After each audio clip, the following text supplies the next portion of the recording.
Estamos aqui reunidos hoje, agradecendo primeiramente a espiritualidade, né, e aos nossos amigos para fazer esse bate-papo, essa conversa sobre vários temas importantes e difíceis, né, no nosso dia a dia, na nossa sociedade, que está relacionada à questão, né, das pessoas em situação de rua, dos moradores de rua, dos dependentes químicos e a criminalidade também que acaba envolvendo, né, esses cenários, e a gente vai falar também um pouco do trabalho do Instituto Cidadão nessas frentes, né?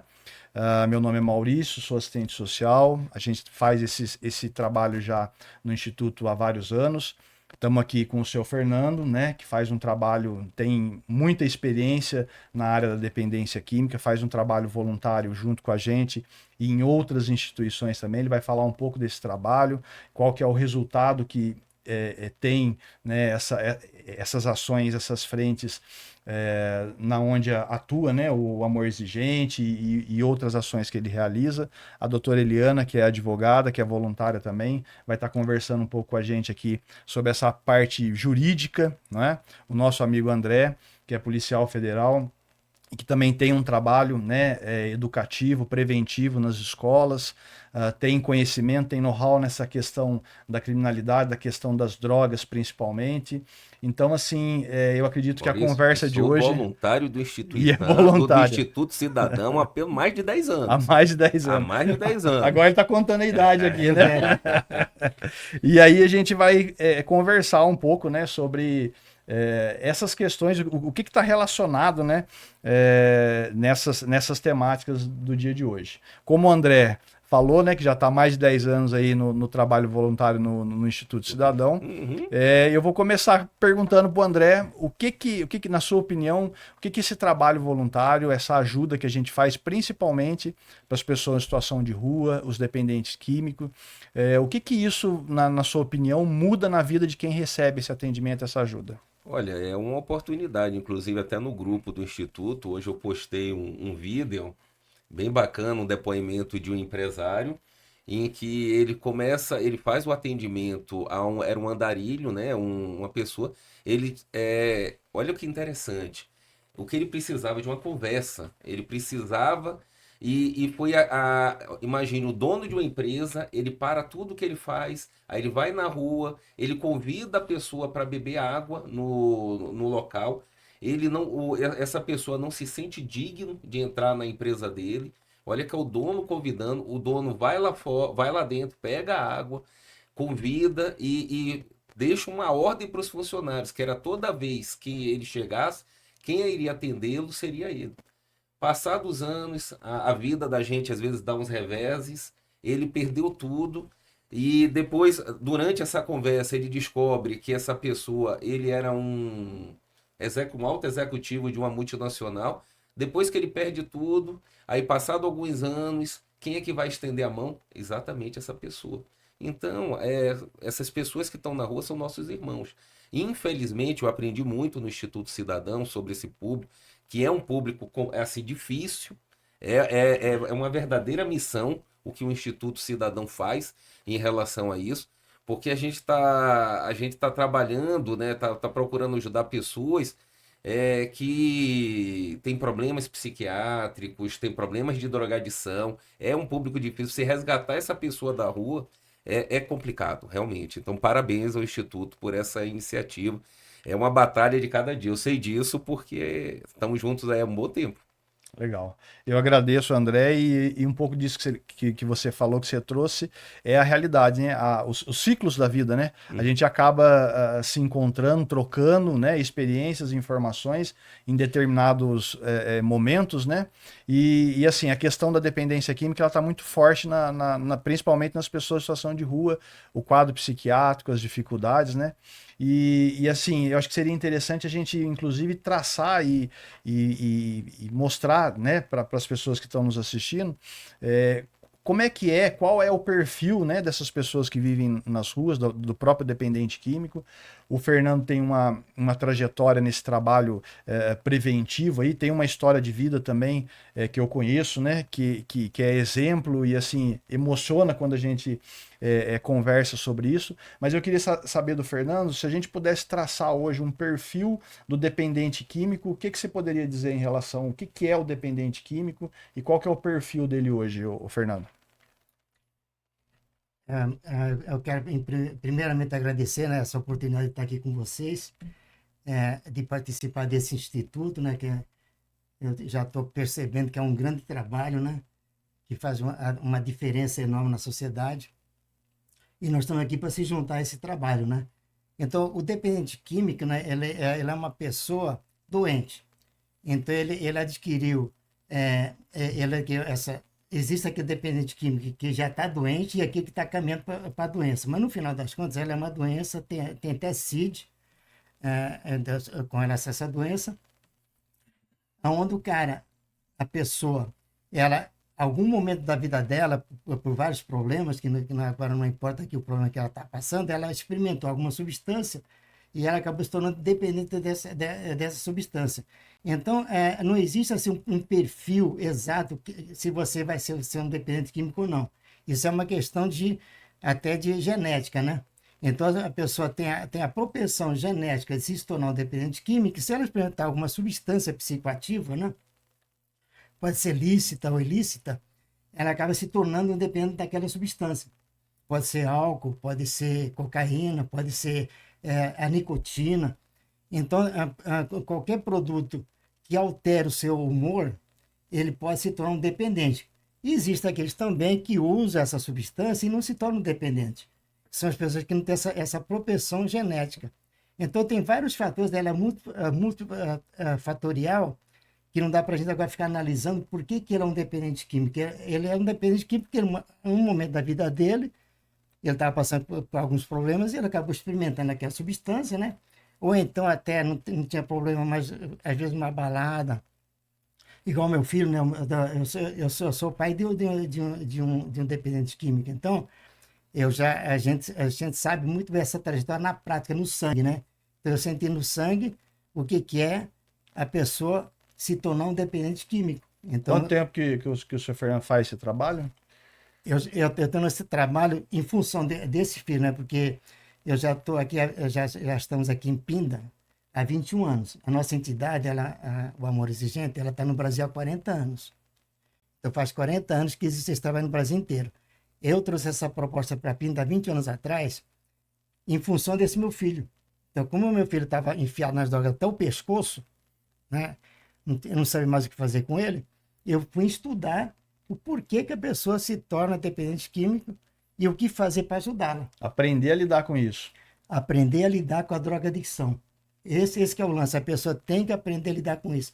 Senão, o que acontece, como aconteceu comigo no início? A gente pensa que está ajudando e está enfiando ele mais para o buraco. Porque a gente não sabe lidar com a situação, a gente acaba até agredindo a pessoa, né? Pensa que está fazendo alguma coisa benéfica, né? E a gente só está pensando. Então, o que eu fiz? Eu fui aprender a lidar com a doença.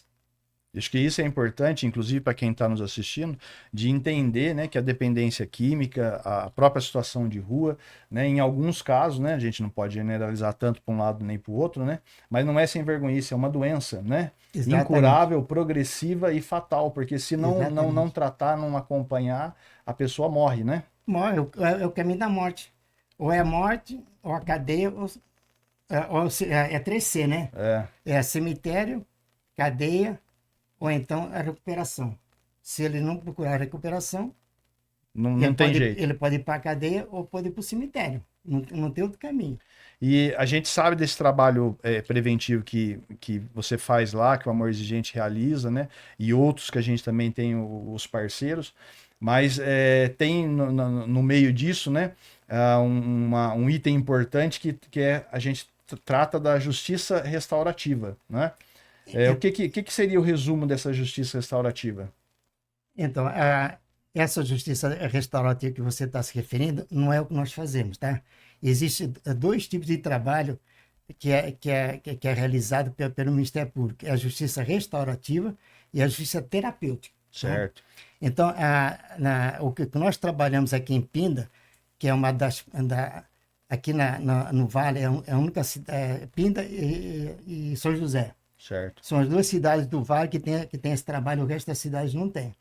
Então, ela é um trabalho bem diferente da restaurativa. Tá? Então, é a justiça terapêutica. O que é essa justiça terapêutica? É quando a pessoa comete algum problema com a justiça, seja lá qual for, a justiça terapêutica ela veio para o Brasil, aliás, ela foi instituída aqui em São Paulo, focando droga-adicção. Só que depois houve algumas mudanças e hoje nós estamos atendendo pessoas de qualquer problema que ela tiver com a justiça, de baixa gravidade, então eles encaminham para nós. Não é só a droga-adicção, problemas de relacionamento com vizinhos, problemas de violência, problemas de desacato, problema no trânsito, dirigir alcoolizado, coisa desse tipo, né? Pequenos delitos, então, né? Pequenos delitos. Então, essa pessoa que ela é apresentada lá no fórum para o juiz, aí o juiz ele faz uma transferência de pena. Em vez de ele dar prosseguimento ao processo, ele congela aquele processo e oferece, é oferecido. Ninguém vai lá... Obrigado, né? Obrigado. Então, ele oferece para o réu, fala assim, nós temos um trabalho voluntário do Amor Exigente, do AA, do NA, do CAPS-AD. Você quer um tratamento? Você quer enfrentar esses grupos? Ou você quer ter continuado o processo? Porque a pessoa tem que querer também, né? Tem que querer. E baseado... Aí ela aceita. Aí ela aceita. A gente vai falar um pouco também mais à frente sobre a questão da família, né? Que o Amor Exigente também faz um trabalho com a família, e se a família também não estiver junto, não fizer o tratamento, a coisa não funciona, né? Não tem resultado, né? Mas nesse gancho ainda da questão do sistema jurídico, né? De como é que funciona, né? Todo esse processo, eu queria perguntar para a doutora Eliana, que é advogada, que trabalha, né? Nessa área, já foi diretora da assistência social, tem experiência, né? Tem uma história, uma trajetória também aí de trabalho em políticas públicas. Eu queria saber da doutora o que a justiça poderia fazer, né? Para esse atendimento mais efetivo com o dependente químico, com as pessoas em situação de rua. Primeiramente, eu queria agradecer, né? Estar aqui com vocês para poder estar esclarecendo alguns pontos. E eu acho que é importante, primeiro, a gente pensar na questão que a justiça ela vem já de longa data na questão do punitivo, né? Então, todo mundo que tem algum problema na justiça pensa uma questão punitiva. Então, eu cometi alguma coisa, eu vou ser punida pela justiça, né? Então, eu fiz alguma coisa diferente que não está de acordo com as normas da sociedade, né? E ela vem nessa questão punitiva. E isso foi observado que não tem tanto resultado, que o resultado não é um resultado muito bom, não é um resultado 100%, como mostra as reincidências, né? Então, a pessoa vai lá, comete um crime, vai ser punido, entre aspas, né? E sai e comete novamente. Até porque né? a taxa de reincidência no Brasil é alta. E a gente vê que estamos enxugando gelo, né? E com Exatamente. isso foi feito alguns estudos, né? E foi percebido que essa justiça restaurativa, essa justiça terapêutica, ela traz um modo de autoconhecimento para a pessoa e para que ela entenda qual foi o erro que ela cometeu, né? E que ela possa fazer um autoconhecimento e ter uma mudança interna. Né? Então, é uma escolha dela, porque nós aqui temos o livre-arbítrio, né? E ela tem essa opção. Né? Então, a justiça hoje, ela está sofrendo algumas modificações nesses projetos pilotos, né? Que isso é um projeto piloto de São José, Pinda, para que possa ser beneficiado e possa ser modificado. Porque a gente sabe que a justiça ela está atolada de processo, é muito morosa ainda. Então, assim, é muito difícil até da gente acreditar na justiça, né? Porque é tem muitas dificuldades dentro de um processo judicial, né? E esse caminho que está sendo estudado, que está sendo aprimorado e colocado em prática, ele trata de uma mudança de visão, né? Uma mudança para que a pessoa possa refletir, se autoconhecer e falar, não, realmente, eu fiz uma questão que não é legal, então vamos mudar, né? Então, eu acho que essa visão, ela é muito produtiva, contrapondo a justiça que está muito lenta e... Nós estamos num processo de mudança, então, na opinião de vocês. Eu acho que a gente está mudando alguns paradigmas, alguns projetos, algumas ações, e vocês conseguem visualizar alguma coisa positiva a médio e longo prazo, ou vai ser a longo prazo mesmo? Eu acho que a justiça está mais humanizada, né?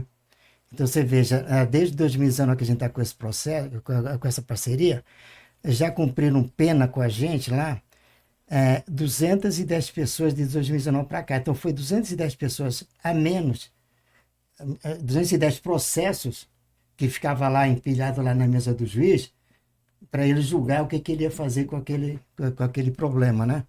Então ele cumpriu a pena dele lá no grupo lá, 210 ou 212 pessoas, né? O custo é menor também. É muito menor. E aquilo que a doutora falou, a pessoa realmente tem a possibilidade de voltar à sociedade. Estar já no grupo ali em sociedade, sem ter que ir para a prisão, sem ter aquela função apenas como dizia Foucault, de vigiar e punir apenas, porque a gente sabe que não dá resultado, né? E o mais interessante é que esse povo, né, essa demanda, né, que nós recebemos, ele vai lá cumprir a pena dele, que às vezes o juiz determina que é 1 ano, 6 meses. A menor é 4 meses, a maior que teve até agora é 1 ano, teve frequentar 1 ano. Ele leva a família, muitos deles. Olha só. Trata a família junto. Ele também. leva a família junto, então ele fica lá junto com a família, às vezes a criança, filhos, às vezes a esposa, a namorada, ou então o namorado, né? E ele fica lá com a família lá, assistindo as palestras, né? Então ele está se beneficiando, ele e a família inteira. Olha só que interessante. Todo mundo junto, todo né? mundo. Olha só que interessante esse trabalho, essa sacada da justiça, né? Eles têm menos trabalho e é mais eficaz isso daí do que ir lá para a cadeia, ou então ser condenado a pagar uma cesta básica. Esse novo movimento de conciliação, né, da mediação dos processos judiciais, ele tem esse intuito, né?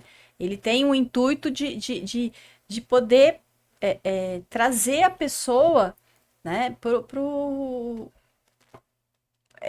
centro, né? É isso, para o bom convívio, exatamente. Né? Para que a pessoa fale assim, não, realmente, eu fiz aqui, mas eu vou chegar até aqui, você chega até aqui, vamos chegar numa mediação, vamos chegar no meio termo, nem tanto para você, nem tanto para mim, mas um acordo, né? E o acordo já foi comprovado que ele é muito mais eficaz do que uma pena. Então, se vem o juiz, por exemplo, num caso de família, de uma pensão alimentícia, se o juiz vai dar a sentença e fala assim, não, você tem que pagar X. O descumprimento dessa pena é muito maior do que quando é num acordo. Então, a mulher fala assim, olha, eu preciso de tanto para o filho, e o pai fala assim, não, eu posso pagar tanto. Então, e esse acordo é muito mais fácil e muito mais eficaz. Né? Ou seja, eu acho que é consenso entre nós que a mediação, políticas públicas, a justiça restaurativa, todos os órgãos envolvidos, mais com o objetivo, né, dessa reinserção social mesmo, desse acolhimento, desse tratamento, eu acho que dá mais resultado, né? Eu queria perguntar para o André, que o André, inclusive, ele é famoso, né? Ele tem um programa na Discover, né? Eu não tenho um programa, não, eu participei. Participou de um programa na Discover que realmente que trata, né? Que aborda essa questão do tráfico de drogas, da criminalidade, né? Eu queria saber, na opinião sua, André, o que você acha que é o problema, né? Ou qual que seria a solução, né? Para a questão das drogas, num trabalho mais preventivo, vamos dizer, né? Antes da pessoa se tornar um dependente químico, lá no tráfico mesmo, vamos dizer assim, né? O que eu converso muito nas escolas, né, que a gente faz um trabalho de prevenção nas escolas, é que se existe o dependente, eu sei como ele começa, é experimentando. Não tem como. Então, o que a gente tenta trabalhar com os alunos é aquela história, né? Quando o aluno está ali, principalmente, por exemplo, a Polícia Militar tem um ProERD. Hoje, a Polícia Federal ele tem um programa bacana, chama-se hashtag Tamo Junto 2.0. Oh, legal. São 12 aulas, uma vez por semana, são 45 minutos o tempo de uma aula. E a gente, nessas 12 aulas, a gente não fala muito sobre drogas. São 3 aulas que a gente aborda sobre drogas. No geral, a gente está trabalhando comportamentos, habilidades, que é isso que vamos dizer assim, vai tirar o jovem das drogas. E é um problema muito mais complicado que a gente imagina, porque tem a questão da família. Existe muita propaganda, né? Quando a gente pega, por exemplo, as drogas legalizadas, que é o álcool, a bebida alcoólica e o tabaco. Hoje me preocupa muito quando eu vejo essa questão da descriminalização da maconha, né? Porque toda vez que eu facilito o acesso, eu aumento o consumo. Essa é a grande. Tanto é que as drogas legalizadas elas matam muito mais do que as drogas que são consideradas ilegais por uma simples razão, é a facilidade do acesso. E a gente tenta trabalhar com os alunos, conscientizá-los, mas a pergunta né? A gente faz uma inserção de 45 minutos. E durante todo esse outro tempo, qual é a influência, quais são as referências que eles vão tendo? O ideal seria trabalhar com a família, trabalhar com a escola, com toda a comunidade. Né? Para eu acabar com o tráfico, na minha opinião, só tem um jeito, eu tenho que acabar com o consumo. O tráfico só existe porque existe consumo. Da mesma forma que só existe a carga, só existe a carga roubada porque tem um receptador, tem alguém que compre. Né? A questão da proibição, da legalização, eu não vou entrar muito no mérito dessa questão, porque eu não sei o que seria mais eficaz, né, na situação. Mas com certeza a prevenção é o caminho. E eu acho que custa muito menos, inclusive, para o Estado. Hoje nós temos cerca de 1.500 unidades prisionais no Brasil, são quase 900 mil pessoas presas. A gente sabe que o custo hoje de uma pessoa presa ela está em torno aí de 3 a 5 mil, uma média de 4 mil reais por mês, né, para se manter uma pessoa presa. 70% a gente vê a questão da baixa escolaridade, pessoas negras, questão da pobreza. Então, assim, eu acho que isso que o André está falando do trabalho preventivo, não só na dependência química, né, como os projetos que a gente realiza lá no Instituto também, mas se o Estado, né, abraçasse realmente essa causa no sentido da prevenção, primeiro que ia custar muito menos para o Estado, né? A gente já tem aí o resultado que o Fernando colocou, dessas mais de 200 pessoas atendidas nesse período. Olha quanto que a Justiça economizou, né? Que cumpriram pena, fora aquelas que estão cumprindo, né? Então, assim, e aí eu pergunto para a doutora Eliana, o que a gente podia pensar em relação de política pública, né? Porque, inclusive, perguntaram uma vez para a gente no Instituto, né? Por que vocês realizam esse trabalho com moradores de rua, com dependente químico, sendo que a obrigação é do Estado? A gente sabe que a obrigação é do Estado, mas a gente também sabe que se a gente der essa contribuição, que é o que a gente faz lá no trabalho, no dia a dia, a gente vai conseguir, né, mudar, né, ajudar o próximo e mudar essa realidade, pelo menos que estão perto, né? É muito interessante porque, assim, uma andorinha não faz verão, né? Então, assim, a gente precisa, sim, de políticas públicas de diversas áreas, de diversos setores. Né? Então, a gente precisa da segurança pública, a gente precisa da saúde, a gente precisa da assistência social, porque quando a gente vai fazer a análise mesmo de uma pessoa só, a gente consegue perceber que não é um problema, né? Tem vários problemas dentro daquela situação. Né? Às vezes é moradia que a pessoa não tem, é um prato de comida que não tem, às vezes ela entra nessa depressão, ela entra nesse estado de desespero, vamos dizer assim, porque ela não tem um médico, porque... Então, assim, o que precisa ser feito é exatamente isso. Diversos setores trabalhando junto. Né? Então, assim, não adianta uma frente só, mas a gente precisa entender que todos fazendo um pouquinho, a gente consegue um bom resultado. Né? Então, assim como o senhor Fernando falou, né?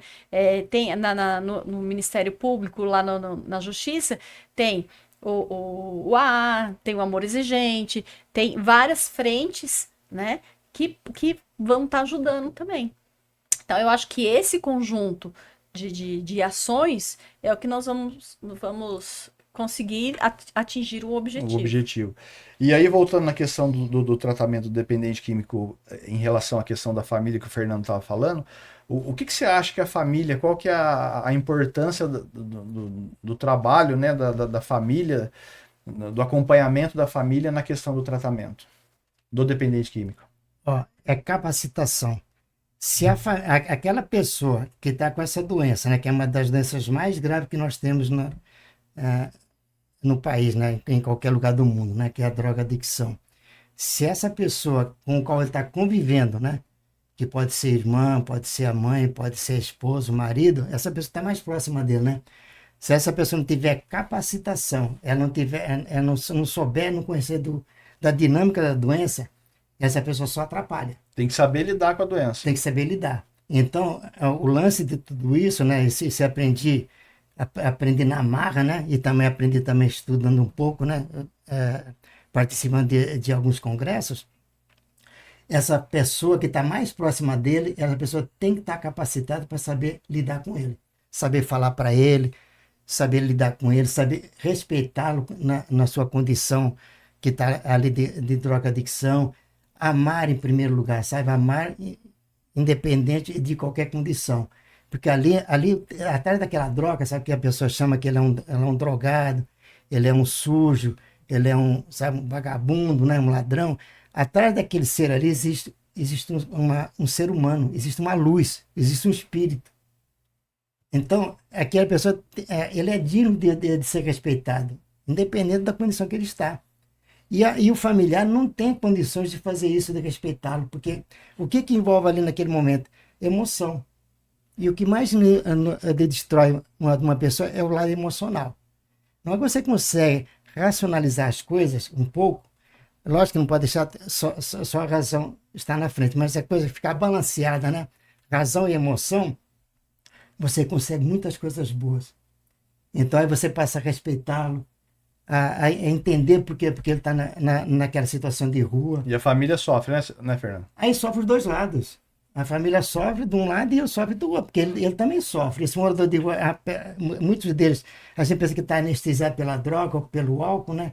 O álcool ou outras drogas, pensa que está anestesiado, não está, sabe? Está em sofrimento também. Então sofre os dois lados. Então tem que haver ali um tratamento de amor, de carinho, de respeito. Você Isso fala, que a família ela não está preparada para isso, a maioria das famílias. você fala nesse sentido da questão da família, desse apoio. Eu me lembro do atendimento que a gente realizou. Chegou o pai e o filho né, pedindo uma internação em comunidade terapêutica e o garoto, o jovem, estava negando, né, que não usava e tal. E aí, durante o atendimento, a gente foi fazendo alguns encaminhamentos. Chegou no final do atendimento, o jovem levantou, né, bravo da sala. Eu falei assim, não, eu não quero tratamento. Ele era usuário de cocaína, né? Ele falou assim, ó, virou pro pai dele e falou, ó, se você comprar a cocaína e deixar eu usar em casa, eu vou usar a droga em casa. E os dois se levantaram e foram embora e acabou o atendimento, ele não aceitou, né, a internação. Quer dizer, se a família não estiver pronta e não der esse suporte também, em alguns casos, ao invés dela ajudar, ela atrapalha, né? Exatamente, mas é por aí. A maioria dos casos é assim. A família atrapalha muito. E as pessoas da rua, muitas vezes a pessoa que não é da família, a pessoa até da rua, ajudam mais do que o próprio familiar. É difícil, né? Sabe? É difícil entender isso, mas é uma realidade. A família não capacitada, ela atrapalha mais do que ajuda. No trabalho, até desculpa estar interferindo aí, mas no trabalho que a gente faz de prevenção, às vezes algumas famílias até me procuram a respeito. Só que eu trabalho na área de prevenção. E isso que o senhor Fernando falou, isso é muito sério. Porque falta conhecimento. Eu, por exemplo, na área de tratamento, eu não me arrisco. Porque eu sei, normalmente, quando alguma família pergunta, porque às vezes a gente faz um trabalho, como é que eu posso ajudar meu filho? Lá pelo menos onde eu moro em Caçapava, eu digo, eu oriento, procure o CAPS AD. que é o Centro de Atendimento Social para Álcool e Drogas. Eu acredito que ali eles já consigam fazer pelo menos o primeiro atendimento, porque o problema das drogas, quando a gente fala, tem gente que procura deixar parece que é muito simplista. E é impressionante hoje como as pessoas opinam sem ter informação. É muito mais grave. O que o senhor Fernando falou é um problema multifatorial, tem muitas coisas. Uma vez uma mãe veio me procurar, aliás, eu fui até a casa dela, a gente já que faz o trabalho, e como é que eu posso fazer? Eu falei, olha, tem que ver a dinâmica familiar. Só que a gente tem que falar com cuidado, porque senão a pessoa machuca. Mas a questão eu até agora estou sabendo que o senhor é pai a pessoa, o senhor foi aprendendo, né? Então aí o senhor vai entendendo que tem a questão da dinâmica familiar também, como pode ajudar, né? O problema não é tão simples como a maioria. E uma outra coisa, a gente está falando muito de drogas também, não vou desviar o foco, claro, da drogadição, mas hoje um problema sério é o uso excessivo de telas. A internet também vicia. E o pior de tudo hoje, os jogos online. Isso aí é tema para Para um outro horário. Para um outro horário, para uma outra oportunidade. Eu vi no congresso, eu fiquei 4 dias no congresso lá em Serra Negra, exatamente com relação às telas e jogos. É assustador. É assustador. As crianças que já estão envolvidas nisso. Não é, mas é no assunto do podcast, porque assim, a gente está falando de vícios, né? Então, que assim, esses vícios, a gente precisa trabalhar eles de uma maneira adequada, né? Então, assim, qual é o protocolo, como que a gente vai lidar, qual é a capacitação, aonde a gente vai encaminhar, né? Então, eu acho que essa conversa, esse conhecimento que a gente tem de onde poder procurar o atendimento, de onde, quais são as entidades, quais são os serviços públicos que são credenciados, que são capacitados para poder dar o suporte para essa família, que isso é muito importante, né? Porque a gente vê várias pessoas assim, eu tô com um problema, mas eu não sei o que fazer. Então, eu acho que esse encaminhar, esse buscar ajuda, que eu acho que é o primeiro passo, né? E é o querer, que a gente começou falando disso, né? A pessoa precisa querer, né? Então, a família tem um papel importante, eu quero acreditar, nessa conscientização também, tanto da família, de falar assim, opa, pera um pouquinho, nós estamos com um problema, vamos mudar a dinâmica familiar. Então, eu vou só fazer um paralelo. Por exemplo, a pessoa que descobre que está com uma doença, por exemplo, com diabetes, ela não pode comer doce, né? Ela tem que evitar comer o doce. Então, não vai adiantar ela estar numa família que só faz brigadeiro, que só faz bolo, precisa a família inteira mudar a dieta para poder estar ajudando essa pessoa. Exatamente por aí. O todo, né? Todo. É o ambiente que ela está. Não adianta ele ficar ali sóbrio, só ele, e o resto da família tá lá se intoxicando de cerveja, de caipirinha na frente dele. Exato. E ele não pode usar. Hoje, talvez o que complica um pouco é que quando a gente fala, por exemplo, em drogas, já tem muitos anos que se estuda o assunto. O vício em jogo, ele é antigo. Agora, o problema é que com a internet, né, com as redes, Exatamente. isso amplificou de uma forma em que ninguém sabe como lidar. Então, tem pessoas que estão usando o dinheiro do Bolsa Família para aposta. Já tem noticiários falando a respeito disso daí.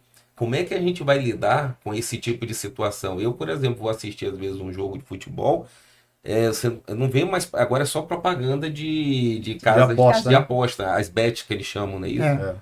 É direto, isso aí virou, tá uma febre. E aí como é que a gente vai lidar com esse assunto? Tem uns colegas que eles participaram de um curso e que acho que, se eu não me engano, no próximo ano eles já vão começar a fazer um trabalho nas escolas de prevenção sobre essa questão. Chama-se, salvo engano, se eu não estou equivocado, chama-se Segurança e Cidadania Digital. Tem até um curso que é da SaferNet, é um site que trabalha com essa parte, é interessante quem tiver curiosidade de saber, SaferNet. Eu estou até fazendo esse curso online, que como lidar com isso daí, porque a internet, a gente está falando dessa questão de alguns vícios, do uso excessivo de tela, mas a gente também tem o cyberbullying. né, que é relativamente novo. Tem a questão do abuso sexual. Até ouvi o colega falando assim, não é certo você falar pornografia infantil. Porque a pornografia, em tese, desculpa se eu estou falando bobagem, pornografia, eu vou deixar para a doutora, há um consentimento. Então, na verdade, quando a pessoa mostra alguma imagem de uma criança, na verdade, aquilo não é pornografia, aquilo dali é abuso, é exploração sexual. Aquilo dali é crime, realmente. E é interessante que a gente vai pontuando, né, alguns temas, e a gente vê que uma coisa está relacionada à outra, principalmente quando a gente vai para o nosso atendimento lá com as pessoas em situação de rua, e você pergunta pro usuário, para o irmão, né, que está lá vivendo nas ruas, por que você foi morar nas ruas? E aí você vê uma sequência de situações, né? Isso que a doutora falou da questão do vício, né? Que esconde, né? Todo excesso esconde uma falta, e às vezes as pessoas acabam com alguns excessos, né? Que nem o André falou na questão hoje, que tudo é mídia, né? Tá tudo na mídia, mas trazendo para a questão da pessoa em situação de rua, você vê que foi uma série de situações que levou, né? Então aí ele começou com o conflito familiar, aí depois ele foi para a questão da dependência química, aí depois ele, por um motivo ou outro, ele saiu de casa, passou a viver em situação de rua, morar nas ruas. Depois tem a questão também da parte psiquiátrica, que acaba também evoluindo, né, em alguns quadros. A pessoa tinha uma demanda que se agravou por conta do sofrimento de estar em situação de rua. Então, a gente acredita que realmente esse trabalho preventivo, essas questões que estão relacionadas, como é muita coisa, né, para a gente poder conversar e debater, e principalmente propor, né, uma solução, um caminho, né, orientar principalmente quem está nos assistindo da onde procurar, né, o atendimento, né, o apoio. O André falou a questão do CAPS, tem aí o Amor Exigente, os grupos de autoajuda, né, os narcóticos, o próprio AA. Então, assim, o que a gente poderia fazer em relação a isso? E aí eu puxo a próxima pergunta no sentido, né, não sei o que vocês pensam, né, sobre a questão das cracolândias, né, desses espaços que a gente tem, inclusive aqui na região já mapeado alguns locais que viraram pontos de concentração de droga. O que vocês acham que a gente podia, né, fazer para poder trabalhar essa demanda? Seu Fernando. Assunto difícil, uma pergunta bem complicada. É complicado, viu? Porque já se fez tanta coisa e não se conseguiu grandes resultados, né? A gente fica acompanhando esses trabalhos que muitas ONGs fazem em São Paulo, né? Que é onde é o grande foco da Cracolândia, né? Apesar que também aqui na região tem alguns locais que podem ser chamados de Cracolândia, né? Mas é um trabalho muito árduo, muito trabalhoso, é um trabalho trabalhoso, né? Tem que envolver muitos setores, né? Da comunidade, né? Setor público, né? Setor particular, a própria indústria também, né? O setor privado. É um trabalho duro, viu? Porque a gente vê, né, a demanda, né? Tem muita oferta de serviços, né? Oferta de droga, né? Certo. De todos os tipos, né? Então, e tem muita gente envolvida de grande porte, sabe? Não é gente não coitadinho que está lá comandando aquilo ali, tem gente por trás disso aí pesado, né? O crime organizado é uma empresa hoje em dia, né? Exatamente. Então, existe o crime organizado e pessoas de alto escalão que estão envolvidas com esse lucro, né? Pela desgraça dos outros, né? Então é difícil você combater isso daí. E tem oferta de serviço também? Ou você acha que não é suficiente pela quantidade de... Ali é um trabalho multifatorial, né? É um trabalho muito complexo, sabe? Eu não tenho condições nem de avaliar qual seria o tamanho desse trabalho, mas eu sei que é grande pela imensidão de pessoas que estão envolvidas nesse tráfico, tanto do lado que usa, como o cara que negocia, que vende, né? Porque enquanto houver, igual ele falou ali, enquanto houver o consumidor, a pessoa que consome, existe a venda. Sabe? Esse é um tripé. Você tem que ter o produto, tem que ter o cara que comercializa e o cliente que compra, né? Então, enquanto você não cortar uma dessas 3 pernas aí, sabe, o negócio não vai acabar. Esse é um tripé. Parece que a gente está enxugando gelo, não parece em algumas Exatamente. situações, Então, né? se você começar a atacar o consumidor, tudo bem. É mais fácil, não sei se é mais fácil, mas tem a oferta, sabe? Qualquer esquina está oferecendo isso daí. Ó. Então o cara tem uma facilidade enorme de aquisição e um preço muito barato. Então, aí tem o cara que fabrica, né? Que também tem um interesse enorme que esse mercado não acabe, né? Então é um negócio complexo demais. E aí nessa questão, parece a impressão que dá é que envolve a questão materialista, né? É pelo dinheiro, na maioria das vezes, né? Que gira em torno disso, né? Na sua opinião, André, o que você acha que a parte aí focando um pouco mais na questão da espiritualidade, né? Uhum. O que você acha que a espiritualidade ou as religiões poderiam fazer de apoio nesse trabalho ou alguma... Qual que é a colaboração, vamos dizer assim? Toda. Infelizmente, a gente está caminhando, eu não sei, a percepção que eu tenho é de uma sociedade caminhando para o materialismo, né? Principalmente por conta das redes sociais, né? Essas redes que o pessoal usa, TikTok, Instagram, não sei nem se pode falar? Não sei. Pode. Pode. Então, existem estudos, se eu não me engano, não sei se era o Instagram ou o Facebook, era considerado talvez o espaço onde que tinha mais casos, vamos dizer assim, criador de depressão. Por quê? Porque as pessoas se comparam. Você imagina os jovens, aqueles que são considerados nativos digitais, nasceram na internet, né, durante a criação. Eles ficam se comparando, tudo eles ficam postando. E é impressionante, né? Que a maioria não para pensar que aquela postagem é um recorte. É apenas uma situação. Você viajou, foi para algum lugar, aí você tirou uma foto. Você tirou uma foto sua feliz. Você não tira foto sua triste. Ninguém tira isso.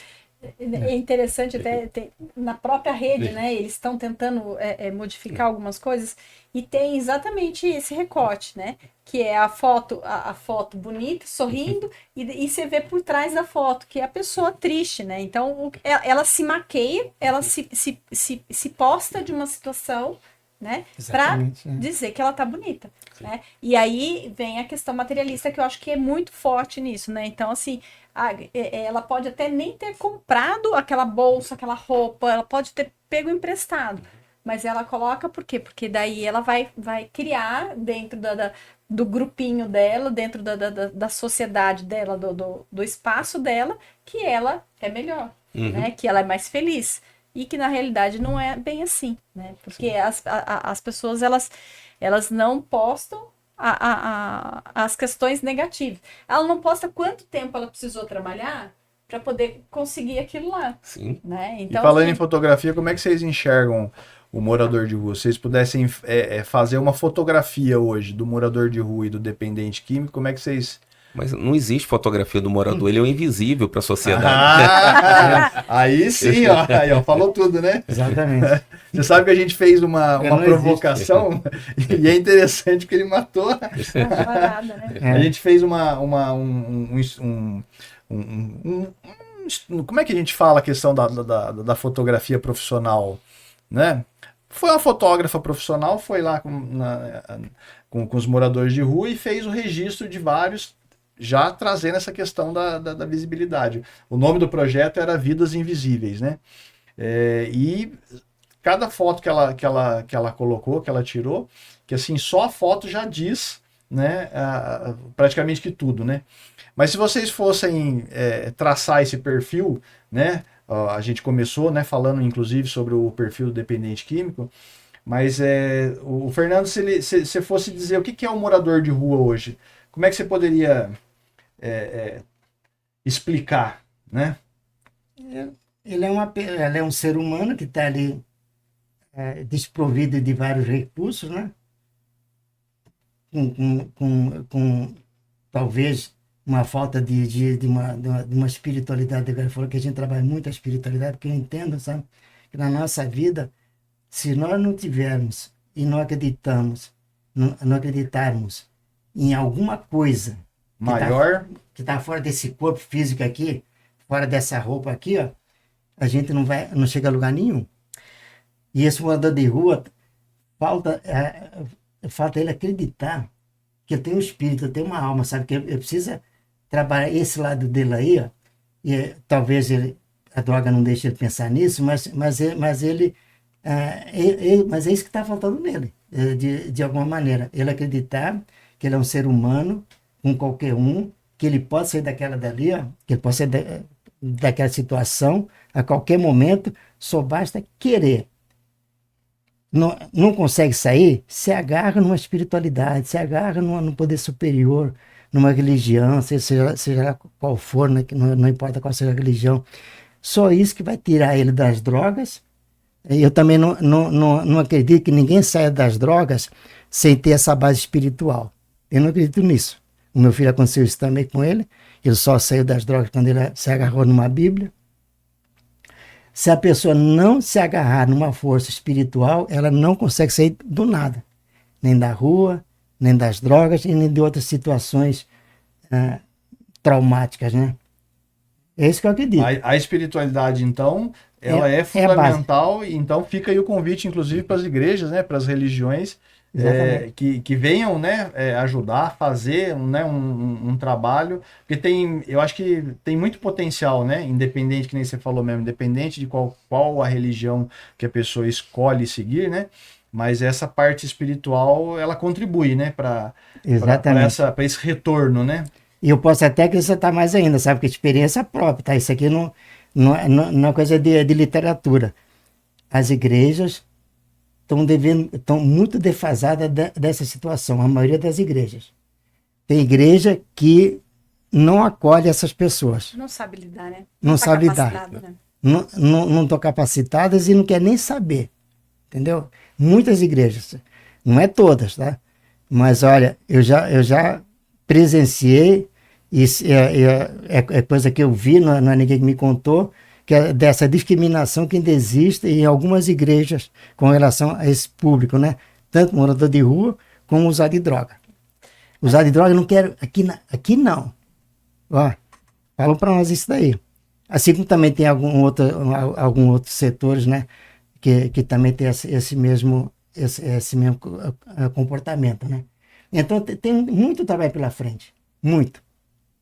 A gente tem alguns casos conhecidos que a gente já acompanhou lá na assistência, quando eu estava lá, de pessoas em situações difíceis, né? Como situação de rua ou até mesmo das drogas, que conseguiram sair dessa situação justamente porque ela enxergou a religião como um bem maior, né? E começou a participar e aí melhorou a vida dela, né? Então ela conseguiu o emprego, que é o PAD lá, né, do programa, ela conseguiu uma casinha. Então, e aí com os outros projetos, né, tanto da sociedade, tanto do poder público quanto da sociedade civil, em alguns projetos ela conseguiu ir se erguendo, né? Mas a primeira coisa foi ela querer, né? E ela querer é essa questão da espiritualidade, né? Então a gente teve já alguns exemplos da pessoa sair por essa vontade, né? Por essa espiritualidade. Olha, quando a pessoa não quer, mas nem Cristo dá jeito. Não pode acreditar nisso aí, quando a pessoa não quer. Tem que ter o querer, né, Fernando? Se não tiver, não... Tem. E esse trabalho voluntário, o André, e o trabalho preventivo também com adolescentes, você acha que isso aí contribui de forma positiva na diminuição, principalmente, da questão do uso de drogas? Esse é o objetivo, a gente trabalhar, a Polícia Militar com o Proerd trabalha no 5º ano, a Polícia Federal hoje na verdade, só colocar aqui, eu estou aqui como voluntário, não estou falando pela instituição não, pelo amor de Deus. Mas o trabalho que ela faz são nos 8º ou 9º ano, é uma continuação, mas o objetivo o quanto mais a gente pudesse falar, deveria ser uma matéria, inclusive, obrigatória nas escolas, da mesma forma hoje que já está, se eu não me engano, a educação financeira já está sendo obrigatório, deveria ter algumas matérias que isso daí deveria ser massificado na cabeça do estudante, alertando em relação aos riscos, usando uma linguagem que seja agradável para eles também, né? Até voltando a essa questão da espiritualidade, existem estudos que falam que os jovens que participam de grupos de jovens em igrejas, seja ela qual for a religião, não estou aqui falando de uma religião específica, a probabilidade deles se envolverem de se tornarem usuários ou dependentes de droga é muito maior do que aqueles jovens que não participam desses grupos. Então essa questão da espiritualidade ela é fundamental. Né? Pena que não é abordado, porque a gente vive no estado laico, muitas vezes a gente não pode abordar esse tema, porque pode alegar que a gente está induzindo alguém, mas é importante isso daí. Né? Inclusive, eu aprendi que a gente normalmente busca Deus, busca a espiritualidade, ou pelo amor ou pela dor. Né? Então, é na hora da dor que quando a gente acredita num ser superior em algo, a gente se torna mais resiliente, né? Até para suportar as dores dessas provas. E na opinião de vocês, começar aqui com o Fernando, o que você acha, Fernando, que o trabalho voluntário ele contribui não só para a gente que faz o trabalho, né, que ajuda. Você tem lá uma rotina no grupo, né, do Amor Exigente, que toda segunda-feira você se reúne, você deixa, né, o seu lar, a sua família, as suas obrigações para poder doar, né, um tempo do seu para fazer esse trabalho voluntário. Na sua opinião, o que você acha, né, que a pessoa quando ela vai fazer esse trabalho com dependente químico, com morador de rua, qual que é o ganho, né, na vida dela? Primeiro, tem que ter comprometimento. Entendeu? Não é ter um compromisso somente, é um comprometimento de ela fazer um trabalho em prol de alguém, né? Então, o voluntariado, sabe, ele funciona muito bem quando tem esse negócio de arregaçar as mangas, igual a gente fala, né? Porque voluntário, aparece lá muita gente, eu quero ser voluntário. Não é assim, sabe? O voluntário ele tem que estar capacitado para aquele serviço dali. Você quer ser voluntário? Tudo bem. Então vamos primeiro fazer uma capacitação para você entender o porquê você vai lidar. Senão não dá certo. E então, tem que ter compromisso também, né? Tem que ter compromisso, comprometimento, capacitação, treinamento. É um trabalho, sabe? Eu gostei muito daquela fala da anterior. É um trabalho. Sabe, o trabalho você tem que fazer da melhor maneira possível. Não é porque você não está ganhando financeiramente ou não é remunerado, não é por isso que você não vai fazer um bom trabalho. Então esse trabalho tem que ser muito bem feito, igual fosse um trabalho que fosse remunerado. E é gratificante, né? E a impressão que eu tenho, pelo menos, exatamente, é que a gente recebe mais do que doa, inclusive. Exatamente. Né? O que a gente ganha é muito mais do que aquilo que a gente dá. E as pessoas não têm essa consciência, a maioria das pessoas. Ela vai ganhar muito mais do que ela está dando. O voluntariado é isso. Quando a pessoa realmente está fazendo um trabalho que é trabalho, não serviço, né? Então, vale a pena. Você ganha muita qualidade de vida com isso, porque você é o maior beneficiário desse trabalho. Quando você faz alguma coisa para o outro, dizem que é uma via de mão dupla, né? Mas o que vem para você é muito mais do que você está dando. E vocês podem acreditar nisso. Se as pessoas que não acreditam nisso, experimentem para ver. Seja um voluntário. Para ver o quanto que é gratificante você ser voluntário. E eu estou há 21 anos nesse trabalho do Amor Exigente como voluntário. Toda segunda-feira, 21 anos, toda segunda-feira, 7 da noite, nós só mudamos de lugar porque a gente usava espaço público. Faz sol, faz chuva, Fernando tá lá. Faça chuva, faça sol, eu estou lá. Lógico que já aconteceu alguns imprevistos, né? Às vezes, por até de doença, de eu ter que faltar nesse dia, mas a sala em si não fecha, está sempre aberta. Alguém está lá para acolher as pessoas. 21 anos. E ainda não consegui pagar, até hoje, ainda não consegui pagar o que eu tive de retorno de bom para mim. Ainda estou em débito com a proposta do Amor Exigente. Então eu vou ter que trabalhar muito ainda para poder devolver aquilo que me deram, né? É muito gratificante, né? É muito gratificante. E se a gente pudesse falar desse, não só do trabalho voluntário, mas pensar também essa questão do próprio sistema, do Estado, né? Na sua opinião, doutor, o que você acha que o Estado poderia fazer para contribuir mais com esse trabalho nessas duas frentes?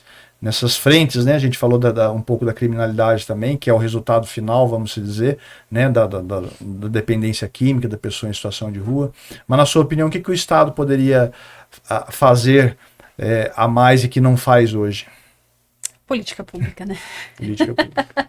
Eu acho que precisa ter uma boa vontade, né? Colocar em prática, né? Aquilo que já tem estudo, aquilo Investir que já... mais, né? Investir mais a camisa, É. né? Porque a gente sabe da dificuldade, né? Mas com objetivo e com foco, eu acho que consegue fazer um pouco melhor. O André acha que a desigualdade, a pobreza contribui para essa situação da dependência química. O morador de rua é certeza porque, né, Sim. tá numa situação difícil, praticamente que perdeu tudo, né? Então, Olha, você imagine um jovem, sei lá, 14, 15 anos, que ele mora num bairro que não tem equipamentos públicos, que não tem um bom sistema de saúde, ele não tem lazer, e aí ele olha para a família também passando dificuldade, ele pensa, para que eu vou estudar? Para que eu vou me esforçar? Se eu vou continuar, eu vou perpetuar essa minha... Então essa falta de esperança, ela colabora muito, infelizmente, para a questão do uso de drogas. Então a gente tem que mudar muita coisa. A gente tem, como a Eliana falou, a questão das políticas públicas, mas a sociedade também precisa se envolver. Por que não existem políticas públicas? Porque a sociedade, ninguém para que vota no candidato, deixa eu cobrar dele isso daqui. Infelizmente, uma parcela da população está preocupada em benefícios imediatos. E próprios, né? E próprios, exatamente. Por que os nossos gestores não se preocupam, às vezes, com a questão da prevenção? Na minha opinião, você vai plantar uma sementinha, essa árvore só vai florescer daqui a 15 anos, 10 anos. Ele quer alguma coisa que dê resultado nos próximos 4. E a nossa sociedade está muito imediatista. Imediatista. Né? A Então, própria sociedade exige essa ação imediatista também, Sim. né? e nós acabamos de sair de um momento, né, de escolha dos nossos representantes aí, né? Daqui a alguns anos nós vamos estar nesse momento de novo. E eu acho que o que o André falou é importante para que as pessoas também realmente possam ajudar, possam cobrar, né, fiscalizar a questão dos recursos, das políticas públicas que às vezes não são executadas na prática. O André falava dessa questão da facilidade, né, da droga, do dinheiro fácil. Eu me lembro, há muitos anos atrás, quando trabalhei na Fundação Casa, um adolescente virou para mim e falou, seu Maurício, eu ganho na biqueira lá, em um dia, o que você leva 30 dias para poder ganhar aí no seu trabalho. Eu entendeu? também já escutei isso. eu me lembro de você comentando para mim na época. Não já é isso? escutei. Isso mesmo. Já me falaram lá no grupo lá. Uhum. Quer dizer, é uma vida aparentemente fácil, de um dinheiro fácil, mas que traz tanta dor, tanto sofrimento, Exatamente. não só para o dependente químico, como para a família também. E assim, eu acho que é importante também a gente colocar possibilidades, ações práticas do que a gente pode fazer em relação a essas 3 frentes que a gente conversou um pouco aqui hoje. Ô, Maurício, deixa eu só aproveitar, só para não perder o gancho. Quando você falou do voluntariado, eu queria aproveitar. Uma coisa que, infelizmente, eu acho que aqui no Brasil a gente ainda está muito atrasado. Não só essa questão, claro, que tem um ganho, porque o bem que a gente faz ao outro, tem a questão espiritual, ele é muito maior. Então, na verdade, a gente não faz caridade para os outros, a gente faz caridade para nós mesmos, porque o bem que ele nos traz, o engrandecimento pessoal que existe, mas, além disso, isso aí, eu me formei em 1995, em administração de empresas. Tá velho, hein? Já tô um pouquinho rodado. Um pouquinho antes, quando eu estava fazendo a faculdade, eu me lembro de professores já falando da importância do voluntariado. Tem países, Estados Unidos, outros países mais desenvolvidos, é critério de seleção para entrar em faculdade. E a gente não... As faculdades não cobram isso. Algumas faculdades, eles oferecem bolsa, sei lá, quando percebe que você que você desenvolve um trabalho social, seja na sua comunidade, na associação de bairro, no Instituto Cidadão, alguma coisa, isso valoriza o seu currículo.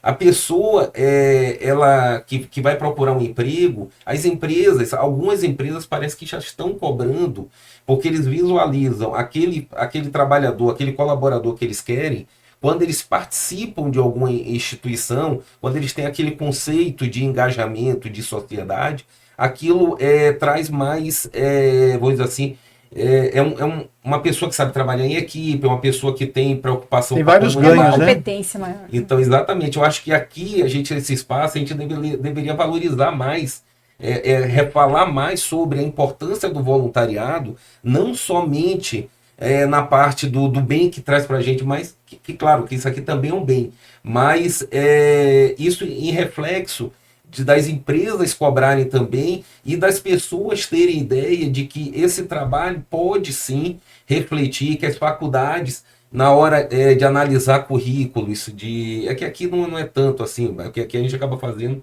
um vestibular, mas deveria ter como critério essa questão desse engajamento na sociedade. Um item que você falou que é interessante, inclusive para os projetos que a gente vai falar um pouco mais agora para 2025, que a gente vai fazer lá no Instituto, mas isso que você falou da participação das empresas, do setor privado, ele traz um resultado, ele é relevante. Então, as pessoas, né, os gestores aí, os donos de empresa, né, que tenham, né, essa visão, esse interesse em ajudar, né, que nos procurem também, né, que tragam os seus colaboradores, os seus funcionários. A gente tem empresas aqui grandes empresas aqui na região, que se 10% desses funcionários abraçasse um projeto que a gente tem, aqui a gente tem vários, né, mas se ele abraçasse um projeto, quanta coisa a gente não conseguiria, né, fazer e ajudar aí ao próximo, né.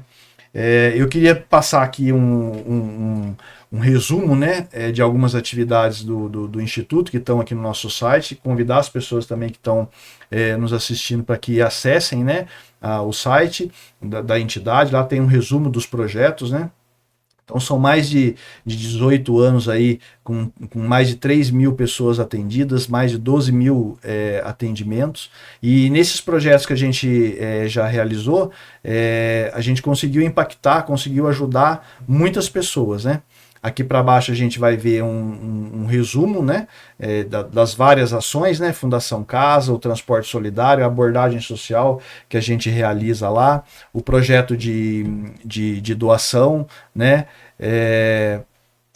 projeto de pesquisa que a gente fez lá em Caçapava, o trabalho com as pessoas em situação de rua. Então aqui no site ele tem um resumo, né, de possibilidades, projetos já realizados, projetos que a gente pode ainda replicar, pode retomar ele. A gente fez lá em Pinda, né, Fernando? Um abrigo emergencial lá, que deu muito certo, né? Ajudamos muitas pessoas naquele período que a gente estava lá fazendo esse trabalho. Então a gente convida as pessoas para que também conheçam um pouco desse trabalho do Instituto e que possam estar vindo, né, juntos, somando, fazendo um trabalho voluntário e ajudando essas pessoas que estão em situação de rua. A gente tem aqui as redes sociais, tem o WhatsApp, né, que a pessoa pode entrar em contato, que é um canal rápido de comunicação. E assim, para a gente já, né, ir finalizando essa conversa rápida que a gente fez hoje sobre a questão das pessoas em situação de rua, eu queria ouvir um pouco de vocês, na opinião, né, o que vocês acham que a gente poderia fazer em questão de projetos voltado para essas áreas, né? Que na sua opinião, doutora, a gente consegue pensar, né, em conjunto, em coletivo, para poder ajudar de forma efetiva os dependentes químicos e as pessoas em situação de rua? Acho que primeiramente é buscar essa demanda, né? Tentar convencer e explicar que esse projeto, né, é um projeto importante, né, e convencer as pessoas de virem até o Instituto para poder ter o atendimento, né, essa conversa, esse acolhimento, né, eu acho que isso é primordial, é você ter esse acolhimento, ter essa conversa para que você possa atingir essa pessoa que está necessitada e oferecer para ela um serviço, né? Então acho que esse é o primeiro foco, né? O que que o André poderia dizer para a gente, André, nesses anos que você acompanhou o trabalho do Instituto aí, que você acompanha a questão da abordagem social das pessoas em situação de rua? O que você acha que as pessoas poderiam fazer para ajudar esses irmãos que estão em situação de rua? Mudar a mentalidade, né? A gente precisa, tudo que a gente falou aqui quando a gente conversou é o que falta, conhecimento. Falta as pessoas procurarem o Instituto Cidadão, o Amor Exigente. Vamos nos capacitar. Quando você me perguntou sobre a foto, por que eu sabia disso? Porque há anos a gente convive junto. Então, há anos eu me interessei pelo assunto. E da primeira vez que eu olhei assim, eu digo, nossa, mas ele é meio maluco, né? Público difícil para atuar, porque é complicado. Lá eu sou voluntário no Lar Emanuel, a gente trabalha com crianças. Você pode olhar que a maioria das instituições ou procura o idoso, ou vai ajudar o idoso, ou então A criança e o adolescente. E o morador de rua, porque é difícil. É um público, ele é difícil, porque tem uma série de situações. Então, é buscar informações de que forma eu posso ajudar. Né? Tem diversas formas que a gente pode ajudar. E é mais simples do que a gente imagina. Tem algumas pessoas que ficam com vergonha, que não sabem como é que pode. Procura, é interessante. E, Fernando, o que na sua opinião, as pessoas que acessam, que procuram, né, o Amor Exigente, ou que procuram as outras entidades, que nem o próprio Instituto Cidadão, o que elas podem receber, né, nesse atendimento? A gente vai falar um pouco mais aqui sobre os projetos aí para o ano que vem, mas do Amor Exigente, o que a pessoa pode esperar procurando esse apoio lá desse grupo de autoajuda? Qualquer que seja o setor que ela vai procurar ajuda, né? Uma coisa muito importante que já faz parte do trabalho do Amor Exigente é o abraço. Você precisa de ver como o abraço ele tem um poder enorme de cativar a pessoa. Você não pode ter vergonha ou nojo, igual algumas pessoas têm, de abraçar um morador de rua. Eu já abracei vários deles, abraço, a hora que eles querem, a hora que eles deixam lá, não tem problema nenhum. Então, o abraço é a chave para você cativar essas pessoas. Não é que você abraça, não é que você escuta ele, dá atenção, dá o ombro para ele contar os seus problemas para você, o ouvido, que ele está precisando ser ouvido. E as pessoas não têm paciência de ouvir essas pessoas, né? É o acolhimento, né? É o acolhimento, sabe? O abraço, o acolhimento, o amor, o carinho, sabe? Respeitar aquele ser humano, ele é digno de ser respeitado como ser humano. Ele é um ser humano. Então, nem que fosse um bicho, você tem que respeitar ele como bicho, né? Mas ele não é um bicho, ele é um ser humano. Então, está faltando isso com as pessoas. As pessoas, elas têm, sabe, elas têm muito preconceitos ainda. E não é só as pessoas, órgãos também, órgãos públicos. Então, tem órgãos que a gente sabe, aqui em Pina não é tanto assim, porque eu ando muito por aí, porque o Amor está no Brasil inteiro, né? Então a gente viaja muito. Então você vê alguns estados e algumas cidades aí que trata as pessoas, alguns órgãos públicos que tratam as pessoas de uma maneira muito diferente. Por exemplo, o alcoólatra, o usuário de droga, quando ele entra no órgão público, no pronto-socorro, em algum lugar, ele é tratado de uma maneira. Se chegar um cara lá com câncer, com outro tipo de doença, ele é tratado de outra maneira. E é uma doença como sempre aquela pessoa outra, né? tem uma doença igual a qualquer uma outra. Mas ele é marginalizado, sabe? Ele é descriminalizado, sabe? Existe um preconceito muito grande ainda com a sociedade. Não só a sociedade de uma maneira comum, mas também os próprios órgãos públicos. E esse acolhimento que você falou é interessante, porque tem uma história que a gente sempre comenta, eu e o André, né? E que certa vez a gente estava comendo um pastel junto, né? E chegou um morador de rua, né? E a gente convidou para comer o pastel junto. E assim, o mais interessante é que não foi só o pastel em si, né? Mas foi a conversa que a gente fez, eu e o André, o diálogo que a gente fez, o acolhimento, né? O respeito em relação a ele. Teve muita gente na época que ficou olhando torto pra gente, né? Sim. Mas assim, acho que o mais interessante desse exemplo foi esse acolhimento, essa conversa de tratar de igual, né? De escutar o que o outro tem, né? A história de vida do outro, porque vem carregado de muito sofrimento, de muita Exatamente. dificuldade. Então, acho que é importante essa questão do acolhimento, né? Então, eu vou comentar um caso aqui, mas vou truncar algumas coisas para identificar, né? Eu estava ali perto da prefeitura, né? Há alguns anos atrás, e não muito tempo, né? E uma pessoa chegou lá, um morador de rua, né? Ele queria comer, tá com fome. Ele não tá pedindo dinheiro, ele tá pedindo comida. Aí eu peguei e falei assim, vamos ali, ali perto de um restaurante, que hoje é um outro, tá? Mas naquela época era um outro proprietário, né? Eu falei assim, vamos ali que a gente vai, tá a porta do almoço, nós vamos sentar ali e você vai pedir o que você quiser, né? Não deixaram ele entrar, né? Aí eu falei assim, não, ele vai entrar comigo sim. E olha, arrumei uma confusão lá. E ele acabou entrando. Sentou na mesa, falei, senta aí na mesa ali que eu vou lá pegar só. O que você quer? Que eu não queria ir lá no balcão pegar as coisas, sabe? Então você veja, a sociedade não está preparada para atender esse público. Tem muito preconceito, né? Tem demais. E aquilo que o André falou, né? São vidas invisíveis, são homens invisíveis. A gente não enxerga, né? A gente enxerga porque a gente faz o trabalho com ele. Mas a maioria das pessoas não enxergam, não consegue ver, né? E nós temos bastante. Né? Em Taubaté aqui a gente tem cerca de 500 pessoas em situação de rua hoje, né? Final de 2024, quando a gente está gravando esse programa.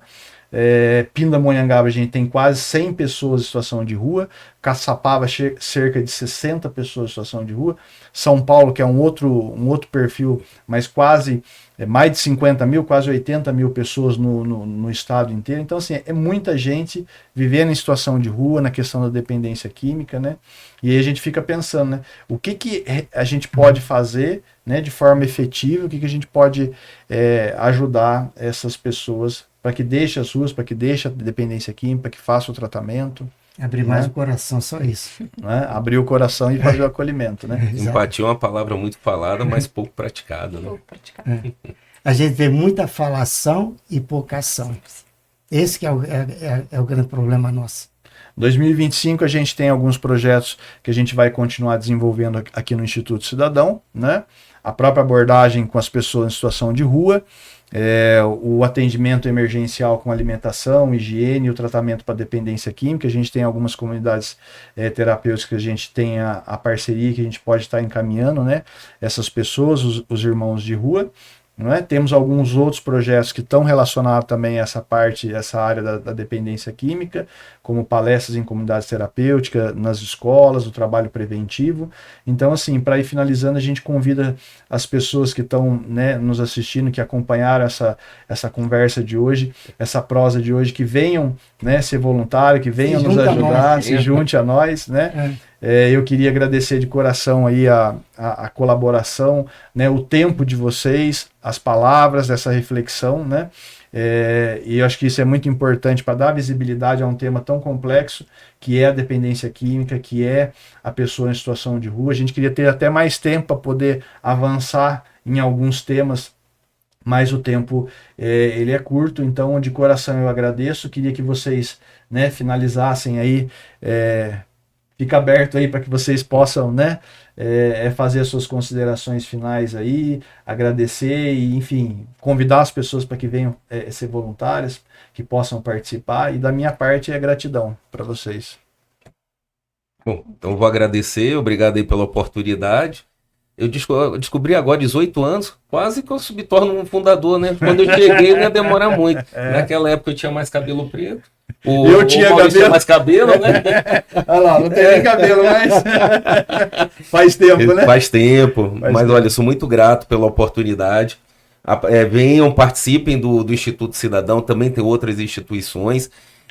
O que a gente precisa é exatamente isso, dessa boa vontade, para aprender e poder colaborar, poder ajudar. É um aprendizado, né? Sempre. Na verdade, assim, não é você que agradece, né? Somos nós, eu que agradeço a oportunidade de poder estar ajudando. Então, isso é muito importante. Eu agradecer a oportunidade que eu tenho de ajudar. Gratidão. É a mesma coisa também. Sou muito grato, né? Dessa oportunidade da gente poder colaborar de alguma maneira, né? Tentar ajudar alguém. E dar um recado para as pessoas que tiverem problema, qualquer problema, né? Não fique só. Procura ajuda. Tem tantas entidades, tantos setores, tanto público como privado, terceiro setor, que estão aí prontos para ajudar. Então, tem um problema, procura ajuda. Não tente resolver sozinho. Nós estamos aqui para isso, para juntar, juntos nós seremos mais fortes, né? Tem um ditado que fala isso, né? Então, vamos ficar juntos no problema repartido, né? Ele fica mais leve, né? Obrigado. Eu que agradeço, nós estamos aqui de portas abertas, pessoas que precisem, né, de algum encaminhamento, algum atendimento na área social, ou desses temas relacionados que a gente conversou um pouco aqui hoje, que venham, né, que nos procurem, né, pelo site, pelo WhatsApp. Nós estamos aqui à disposição para poder ajudar e que o próximo ano a gente consiga atingir ainda mais pessoas, consiga ampliar os nossos projetos e continuar, né, ajudando o próximo, o irmão que está em situação de rua, dependente químico, quem mais precisa. Gratidão para todos nós. Gratidão também. Obrigado.